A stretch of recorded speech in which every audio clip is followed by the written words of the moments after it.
Next thing that I'll usually look at is just their frank ocular alignment. So we've all heard of patients with a head tilt. One thing you may not know is that that could be caused by a unilateral hypofunction because your inner ear provides tonic input to your eye to keep it elevated. And so if that input is no longer being given, that eye can drop, and you oftentimes compensate with a head tilt towards that side. Now, to differentiate that from a central issue, the input from the inner ear is gravity dependent. So in theory, if they have a head tilt and their eye is a little bit lower, if you lay them down in supine, that should go away. So they should even out if it's just a unilateral hypofunction. If it's a central issue, that's always going to be there because it shouldn't be gravity dependent. So it could be trochlear nerve, could be something from the vestibular nuclei. Again, this is stuff that really happens more acutely, so this is not something that should be going on weeks and weeks later, usually within the first couple days. These patients will often complain of vertical diplopia, so vertical double vision. I feel like I don't often get complaints of this, but in the research it says that they do, so I guess we'll go with that. Obviously that's something that we should be concerned about. As far as horizontal is the more common one, so vertical, just be a little bit wary of it, but know that it might be impacted by this. Skew deviation, so how your eyes tend to move when they don't have good fixation. So horizontal malalignment, so either drifting out or drifting in when you cover one eye, is typically normal. So like I have a little bit of a horizontal deviation if you were to test me for my skew deviation. Vertical is not normal and is very rare, and if you see that, that's when you're thinking central. Sorry, Justin, I in front of this for you. Sorry. So there are two tests to check that out. One is the cover uncover. So you're having them just look right there. You're going to cover one eye. I usually do it twice. Once looking at the eye that is not covered, and then once looking at the eye that is covered, and you do it both sides. That will give you information on if they have what's called atropia. So an esotropia is that the eye drifts inward. An exotropia is that the eye drifts outward. Atropia is more significant than what you would get from an alternating cover test, which is aphoria, which is the same thing, but just a little bit more subtle. So same thing, out would be an exophoria, in would be an esophoria. The only difference with this one is that now you're going right from one eye to the other. And then gets a little bit of exophoria there. Again, that's normal, not something we need to be concerned about.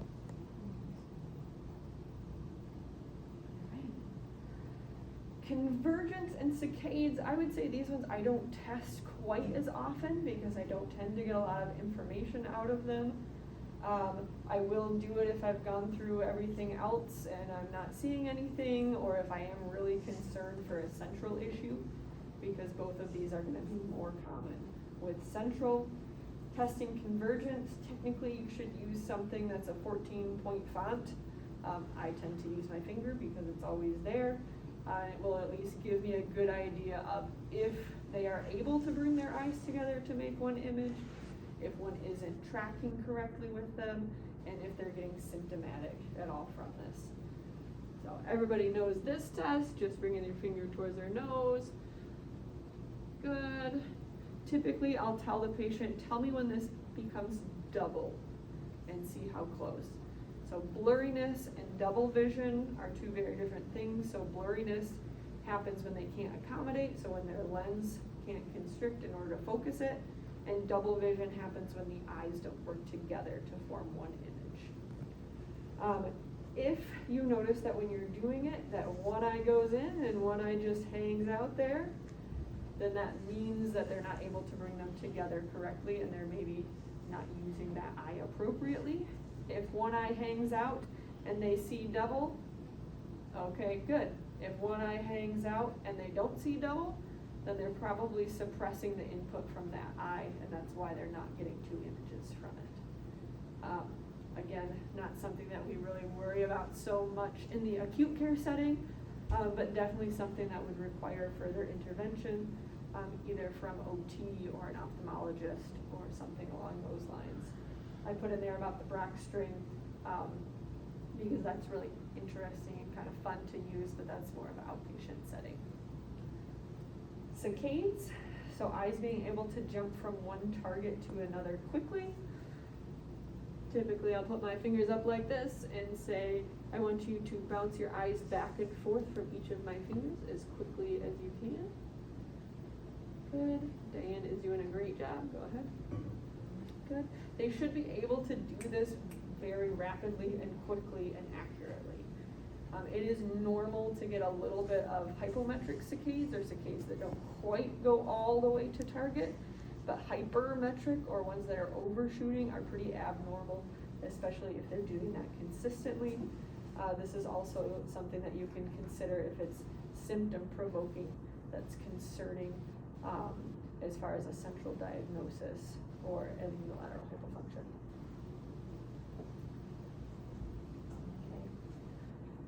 Okay. VOR.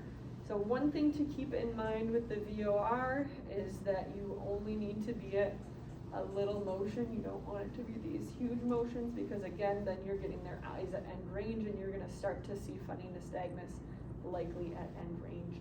I'll usually start with having the patient do a self-induced VOR just to get them comfortable with it, especially with our really symptomatic patients. They don't like to do this. You're looking for them to hopefully be able to maintain good vision with that. Nothing should be double or blurring at all. You can also consider the symptom provocation. So again, I'll usually have them look at the bridge of my nose and tell them just keep your eyes on the target and turn your head left and right. Beautiful. All right. The dynamic visual acuity test, again, is something you're going to do more in an outpatient setting. It actually quantifies this using the vision chart, having them look at that, see what's the lowest line that they can read from a certain distance.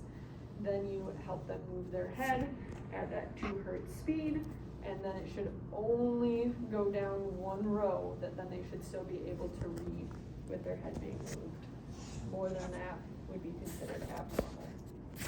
Not something we really need to worry about in this setting unless you want to carry around an eye chart with you, but I think it's interesting.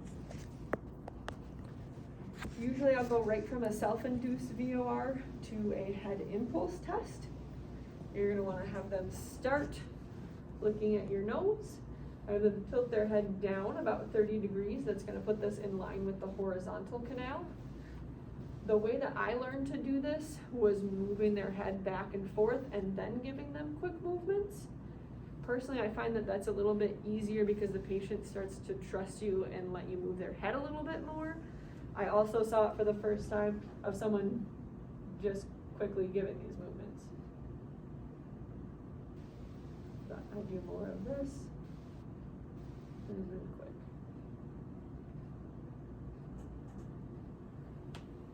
So big thing with this is they don't need to be big motions. Probably even what I did there was a little bit bigger than you needed. You only need about 10 degrees, and usually that is enough to actually see if they're keeping their eyes on target or not. A positive would be considered them losing the target and then having to jump back using a saccade back to the target. Sometimes you'll also see some compensatory nystagmus with that going back. Most commonly this is going to be positive with a unilateral hypofunction, but it can also show if they have horizontal canal BPPV. This is where you can perform it in the planes of all the different canals. So this is a new one for me. I've tried it a few times without a whole lot of success, so I don't know how much I like it yet, but they were all about it in this advanced rehab course. So it's the same concept. You're just going to change their orientation so that now you're moving them in that orientation of the posterior and anterior canal. So for those of you that don't already do this, the way that I remember the orientation is that the vestibular system on this side, the posterior canal is oriented from your inner ear to your opposite eye, so it makes that 45-degree angle there. And then the anterior is the exact opposite on that side, perpendicular to it. So if I'm turning Diane's head this way, I'm testing her left posterior canal. So I have her look here, and then I give her a quick motion down, and a quick motion up. And then you can do the same thing, go this way for the right side.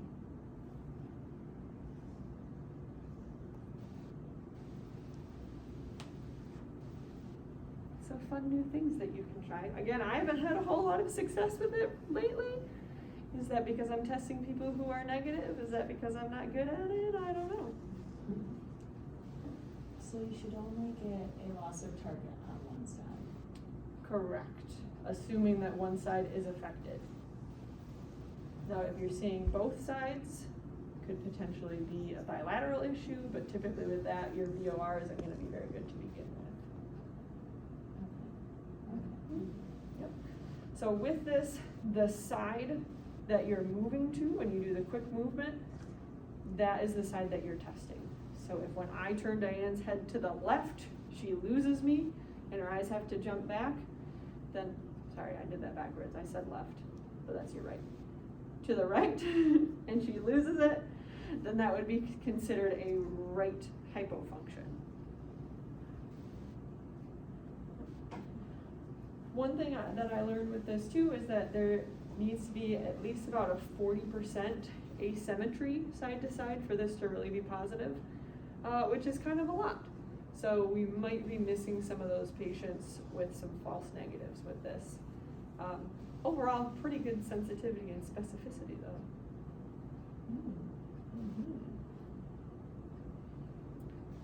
All right, VOR cancellation, we all kind of know how to do this. Look at your thumbs and go like this. Good. You should see their eyes moving smoothly with the target. You can use this. Nope, you're moving all together just like that, Diane. If they have trouble following the directions, sometimes I'll come with them and do one of these. It also allows me to see their eyes really well. Good. In central disorders, you might see them have saccadic movement with that, and that's because they're not able to suppress the saccades to follow it, and so then you're concerned for more of a central disorder. It can also help you diagnose if they have visual motion sensitivity, so difficulty with that blurry background as they go around. Head shake test.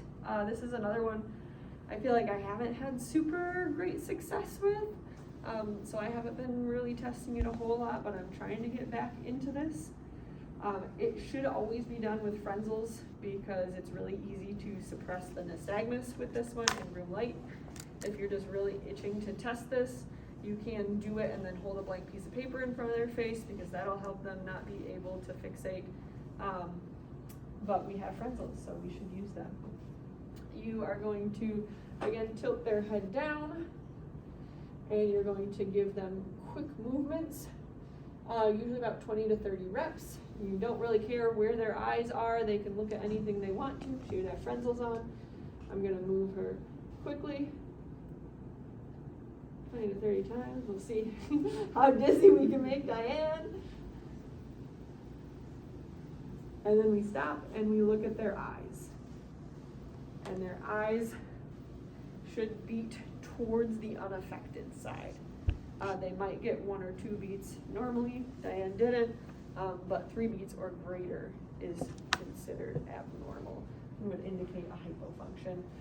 It could also be positive, again, with that horizontal BPPV because that's in the same plane.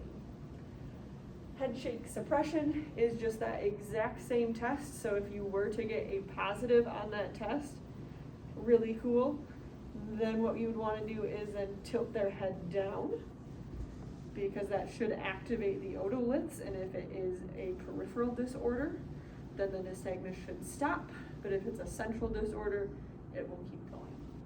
I've never done this because I've never had a positive head shake, so I don't know how well it works.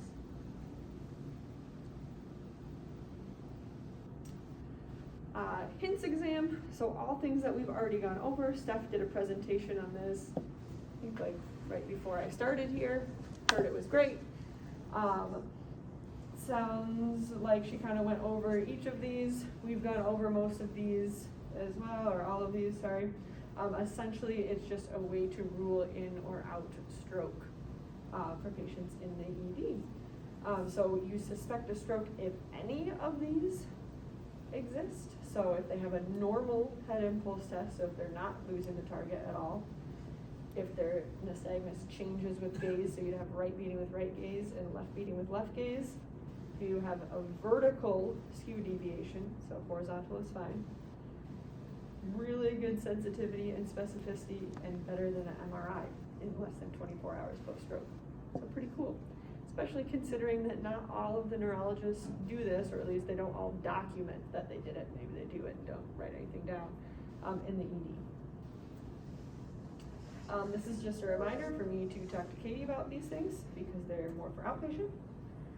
When do you use Frenzel lenses? I have gotten away from using Frenzel lenses up until recently doing this because they talked so much about how much it's beneficial to not allow your patients to fixate and how much better of an examination you can give if you use Frenzel lenses.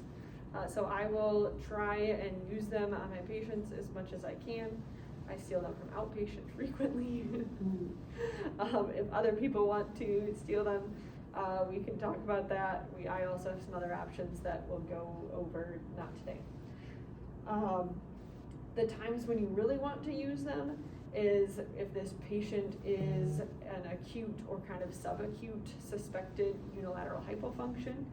I've had some really great instances lately where I did my whole evaluation in room light and found nothing, and then brought out the Frenzels and actually was able to see one time where there was even spontaneous nystagmus with Frenzels, but oftentimes I'll still get a positive head impulse with that or some gaze-evoked nystagmus because it brings out what they were able to suppress with visual fixation. It's also shown to be really beneficial during BPPV testing, so something to consider, especially if it's a more subtle nystagmus, proven to really improve your accuracy with these. All right, all the BPPV things, we're gonna go through them separately. VBI testing, is it worth it? Also, this is a picture of Basil that it recommended, which I thought was funny. Basil. I didn't actually put the study in here, but it actually does not have very good specificity or sensitivity. The VBI testing that I was taught in school essentially was a Hall pike. So honestly, I haven't been screening patients unless they have prior issues or they're older and I'm concerned about neck integrity, and I'll just monitor kind of when they're in that position. So did your course say anything about like therapist liability?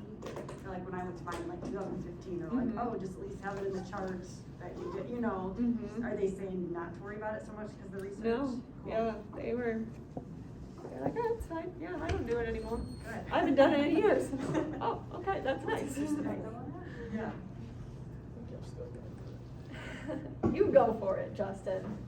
Apparently I'm lazy. Okay, Dix Hall pike, most of us are pretty familiar with this. Keep in mind, Dix Hall pike is the assessment, the epley is the treatment. You should be seeing upbeating torsional towards the involved side that you're testing. If you're seeing the torsion go in the opposite direction, consider testing the other side. Try and have them also sit up in that same position because you should have reversal of nystagmus if it's a true BPPV. You can also get what's called sitting up dizziness that will go up later. You can change kind of how much the nystagmus is moving in each direction based on where you have them look. So if you have them look towards the affected side, you're going to have greater torsion, whereas if you have them look away from the affected side, you should have greater vertical movement. So if you're not quite sure which ear is affected, you can try having them bias their vision. Variation of this that's equivalent to the Dix Hall pike is the head over pillow test. So instead of having their head off the bed, you just hang it off a pillow. Seems like basically the same test to me, but they put it in there as a separate test. Loaded Dix Hall pike. This one's a fun one and something that I've been using recently and think is going to be really great. So You do the exact same Dix Hall pike position, but before you go down into the Hall pike, you have them bend their head down 30 degrees. So Diane, I'll have you come up here. How much does this table hold? I don't know. Oh, that is a little, so sit. All right, so if I'm testing this side, I'm gonna turn her head and I'm gonna have her tilt her head down, holding it for 30 seconds. And then we're gonna go back into the Hall pike. All right, nothing crazy, just keeping it in that position. Are you okay in that position, Diane? I don't want you to get uncomfortable. Yeah, I'm but fine. We'll do a couple of them here. Don't fall, yeah, don't do that. The thought behind this is that in your inner ear, when you tilt them forward, all of that debris is now going to go forward, rest against that cupula. And then when you go back, you're gonna have a greater excursion. So this is the loaded, that much movement versus a regular. And so when they've done testing with this, it actually has longer and more intense nystagmus, and especially for those patients that are only having, 8 seconds of dizziness, and you're trying to capture that. An extra 4 seconds can be really helpful to figure out what's going on. Is this up beating? Is it down beating? Why wouldn't we just every time? You should do it every time. Oh, okay. That's what we're learning. Yeah. I've been trying to do it every time, although it's amazing how often I forget. All right, side lying test is just a variation of this test. So it's essentially the beginning of a Samat or a libertary maneuver. So if Diane sits on the edge of the table here, good. Again, if I want to test this side, I'm turning your head this way, orientation of the canal is there. I would then have her lay down on the table going this way, keeping her head up, and look at her eyes. So I found this to be really helpful for patients who don't have very good neck range of motion. So you really just need that 45 degrees of neck range of motion to one side and then be able to lie down on your side. You don't have to get that crazy extension, well, not that crazy, but for some people it is, when you're bringing them down into an actual Hall pike position. So I've used this a few times with pretty good success. This would be for comfort, right? Yeah. So essentially, neck range of motion, comfort, patients who can't tolerate laying on their back because they've had back surgery or they're just super kyphotic. I found this to be really helpful with, You can also, if you prefer, you can go right into a libertary or Samat for treatment from this, as opposed to going into an apnea then. I used to be really worried when I felt like someone couldn't get cervical range of motion that they recommended for like the Dix and that sort of thing. So I'd modify it and I was worried that maybe I wasn't getting good enough results. But over time, I think I've realized that like their range of motion now is what it always is. So like if their symptoms are elicited with certain movements and neck rotation, like at home, even if it's limited, I should be able to provoke that again during my exam. Am I making sense? Yeah, in theory, you should be able to provoke it. It would just be whether or not you'd be able to get enough movement to actually be able to move it correctly. So like for instance, if you're thinking of the Dix Hall pike and they have to go down and now it's kind of in that upper arm of the posterior canal, are you able to get them down far enough so that when you get back up, it's not just slipping back down and going back where it was? Okay, yes, all right. So that would So be. the testing would be okay, but the treatment would be. Yeah, okay. Yeah. Yes, that makes sense, thank you. All right, so sitting up vertigo, this was a new one for me as well. So there was a study done that 15 people who had vertigo when they were sitting up, greater when they were laying down. They had upbeating ipsilateral torsion when they were sitting up from the Dix Hall pike. They tried the canalith repositioning maneuver on these patients and they did not get better. However, they did get better doing the Brandt-Daroff exercises. So doing essentially that same move, turning your head to one side, lay down, sit back up, turn your head to the other side, lay down, sit back up. They don't really have a great explanation for why this occurred, but it helped them. So something to consider. For any canal? Just with the sitting up vertigo. So when they came up from that Dix Hall pipe position, they were more dizzy. I see this a lot, sitting up vertigo. Mm-hmm. Okay. Yeah. So if your regular positioning maneuvers are not effective, you can try right there. I think we have a handout somewhere. Do you We know? should. If not, there are Epic has handouts in it too that they can print off to patients. Otherwise, a lot of times I'll just Google right there off. Is there a number of times we should have them do it? I'd have to look at the study and see what the actual prescription of it was. All right. Short arm posterior BPPV. So in theory, when we're talking about BPPV, we are thinking that our crystal is caught somewhere in here in that long arm. What we don't really think about is that the cupula cuts it off here, and there is a small little short arm there. So this is the posterior canal, and this is the short arm of the posterior canal. I don't know why this is pointing to that one, but we want this one. So in theory, if a crystal got caught there, when you would try and do the maneuvers, you really wouldn't make it go anywhere. You would just kind of jam it into the cupula and it would get stuck there. So they created what's called the bow and yaw maneuver, and this is what we need to try, because this is what I tried to try, but didn't really know what I was doing, and so did it incorrectly. And so then when I looked it up further, it clarified it a lot. So for these patients, you're going to have them bend their head way, way forward, so 135 degrees.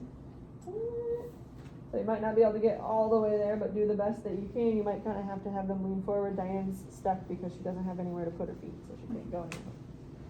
But you turn their head 45 degrees, and you shake. Woo! And then you go to the other side, and you shake. Let's see if we make Diane have better balance for this. And then you can repeat that as you need to. So that puts it into the long arm? So that, if you think about the orientation of that canal, so that'd be like right here. So if you think it's right here where my knuckle is the cupula, so that's where it's stuck. So when we tilt their head over like this, now we're shaking it, I can't really move my hand like that, to get it to drop out of there. So then that should drop back into the vestibule. So in that picture, you're trying to get it to go that way. Trying to get this to go in there, yes. When do we use this? So this would be for patients that you think have posterior BPPV, but are just not clearing. So of 171 patients who were positive for posterior BPPV, so who had a positive Dix Hall pipe, when they treated them with this maneuver alone, 40% of them had then a negative Dix Hall pipe following. So. So habituation is a technique when you have a unilateral vestibular hypofunction. It can lessen, but if you've only done it once for assessment, and then you should still get a positive if that crystal is loose. Where does it go once it gets in the area over there?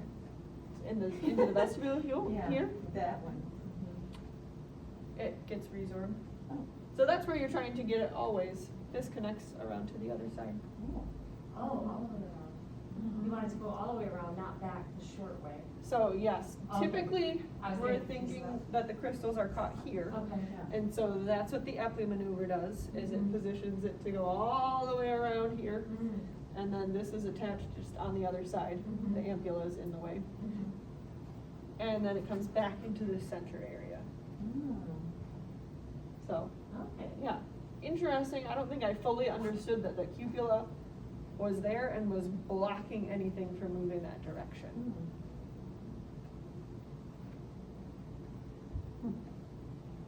Sorry that we're going long, guys. Another thing that you can have with these patients is called non-ampullary posterior BPPV. I feel like I don't have a great understanding of why they think that this occurs, but they think that in some patients, that otolith gets stuck right up here, so between where these two black lines are. So again, this is your posterior canal, this is just the other side, so other orientation. Cupula down here, and then it gets stuck up here and can't get out of this area in between there. This is another one that I think we might need to try for, what's his name? Per this study, they think that they complain of more of just a general dizziness than of a true like vertigo spinning, that their symptoms are more intense and that their symptoms last a lot longer. You may have, you don't have reversal of the nystagmus with supine to sit that you might typically see when you're testing for BPPV. And you do treatment with this demi-Semont maneuver. So it's essentially a Semont maneuver, but only half of it, demi-Semont. So you have them sit there, turn their head to one side, like this, and then I make Diane go down onto the side. Speed and kind of force with this is critical because we're really trying to jam it out of there. So you would go down quickly and then back up. And you do that 5 times. Becca, are you treating her right side right now? Back up. Yes. Okay. Yeah.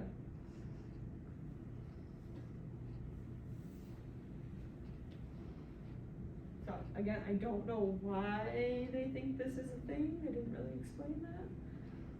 But something to keep in mind, especially for those patients that you've been trying and you're saying your nystagmus looks like it should be posterior, or why are we not getting rid of it? Worth a try. Horizontal canal, supine roll, laying down, bring their head up into 30 degrees, all the way to that left side. Look at what their eyes do. Back to center. Make sure you stop at the center. If you don't, you can cause some funny nystagmus. And then over to the other side. In this, you're looking for gravity-dependent nystagmus, so either geotropic, always beating towards the ground, or apogeotropic, always beating towards the sky. If you have someone that has a hypofunction and has nystagmus already with gaze, or just spontaneously, that nystagmus should always be in that direction and should not change. So that's how you differentiate for these patients. All right, for horizontal nystagmus, the direction actually tells you if it's the cupulolithiasis or canalithiasis. So geotropic is that canalithiasis, so just like any canalithiasis, it's going to be shorter but with a longer latency, and the apogeotropic is going to be a shorter latency or no latency and have a longer nystagmus because it's the cupulolithiasis. With the horizontal canal, it can be a little bit trickier determining which side to treat because you should have nystagmus with both sides. The nystagmus is what always tells you which ear you should be treating. So the way that I learned it is that the strongest nystagmus will always be towards the affected ear. So this is something that I would say don't memorize, just make a list and refer to it and carry it along with you if you think you're gonna get tripped up by it. Because a lot of times in the moment you can start to second guess yourself with this. All right, other options for this. So you can go with the most intense or symptomatic side, but sometimes it's not super clear. Sometimes your patient doesn't really know, sometimes you can't really tell. So there are 2 different tests to figure this out. The first is the bow and lean test. Personally, I've not had a whole lot of success with this. So essentially, patient is sitting like this. You have them bow forward, and you look at their nystagmus. Again, part of the issue is that it's just a really awkward angle trying to see this. When I've done it before, I just get no nystagmus. So not really helpful. In theory, your geotropic should be towards the affected ear, and apogeotropic should be away.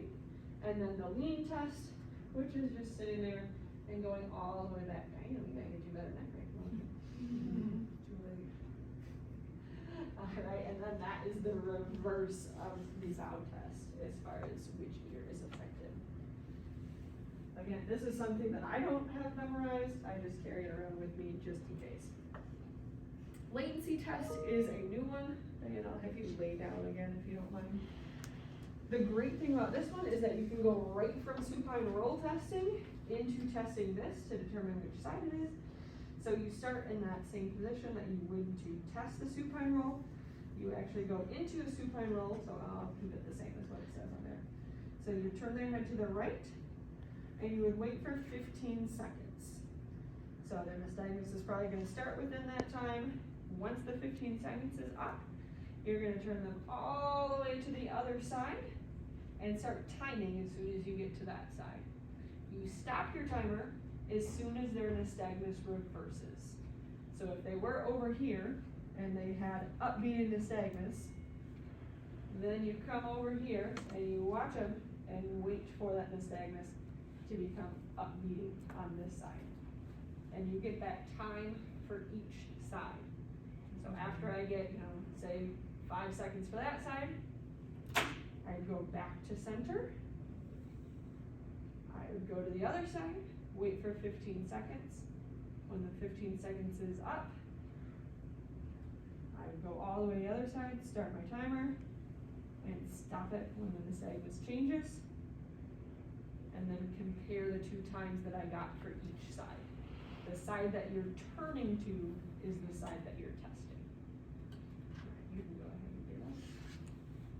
So the first side was 5 seconds in order to change, and then the other one was 10 seconds. Can you interpret that?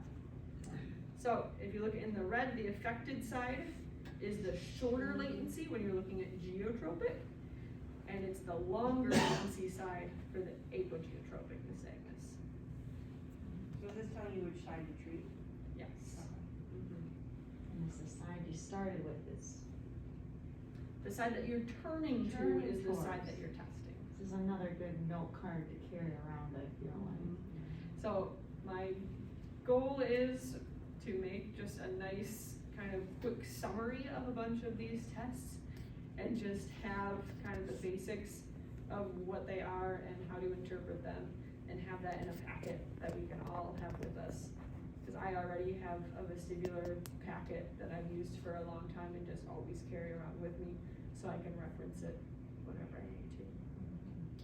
Keeps me from having to constantly Google the same things over and over again and try to remember if the bound lead is the right or left or this or that. All that stuff that in the moment you really don't want to be guessing on. Alright, anterior canal, woohoo! We're probably just not gonna get to the end of this and that's fine. So when you're looking at the anterior canal, it's really, really vertical, especially compared to the posterior canal. So when you're doing the Dix-Hall pipe for assessment of this, you may not get full activation if it's stuck in this little area unless you get their head really far back. So the problem with that is that in the Dix-Hall pipe, your head is turned to one side and you don't have a whole lot of neck range motion going back when your head is turned to one side. So instead, you can do the Dix-Hall pipe with straight head hang, or essentially, it's just a head hang. It's just going straight back with your head forward, all the way back. They say 30 degrees, but a lot of people just say to do it as far as they can go. It can add up to an extra 20 degrees of extension. And then as Justin knows, you can also take this straight into treatment, which is beautiful. So with this, side does not matter. We're just trying to go for that extension so that we can really get that crystal to drop down that anterior canal. Is that all the treatment? Is that head hang? I thought, wasn't there a component like you go in the head hang, but isn't there like a next step where like you're gonna have to bring them up to a certain number of Yeah, before if you you're come looking out at the of deep that? head hang for treatment, you go down, then you go and you hold that for 2 minutes, then you go up to a chin tuck position, just laying in supine for 2 minutes, and then you go up to sitting. Oh, is this just the test? This is just the test. So the test is basically the same as the treatment? Yeah, so it's Got it. similar to a Okay. Dix Hall pike, where your initial position of testing is also your initial position of treatment. So just for confusion, in the last course I took, the treatment was also the test, and it was just the head hang. And they said you'll get symptoms if you stay there for 2 minutes, you're already into the treatment, and so as soon as you find out it's positive in the anterior canal, you'd be then treating it, and everyone was happy. But So they just didn't do the chin tuck portion Correct, of the yeah. head hang. Yeah, so. Regardless, I did the chin tuck. It was amazing when we were done, so. we're done. He cleared them, and that's Add what chin matters. tucks is what I'm hearing, okay. Big people told me that. Alright, this is one that I've really struggled with, from this course, is do you have to see nystagmus to have BPPV? No. And I want everyone to have beautiful nystagmus and it for it all to be textbook, but that is not the way that it goes, and you should be treating these patients.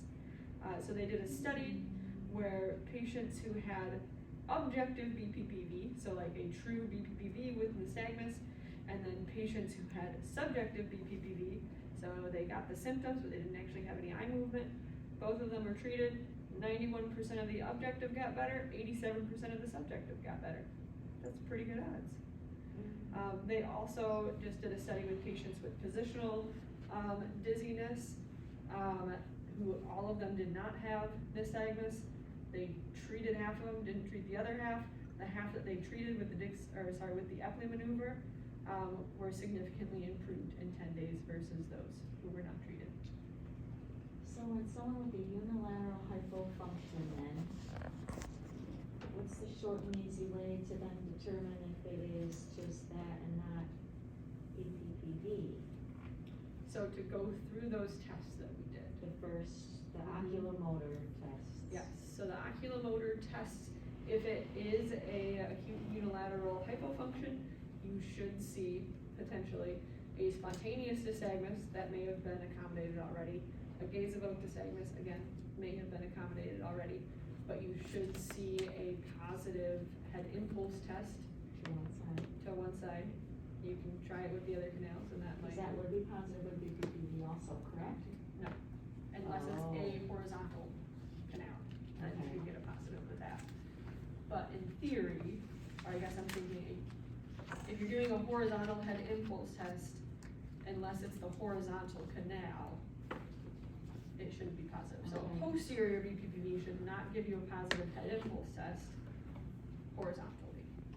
You Yeah. could do those lovely, posterior and anterior head impulse tests, and in theory, those would be positive with a posterior or an anterior BPPV. But so far, I haven't seen that. I also haven't tested it enough to know. Good.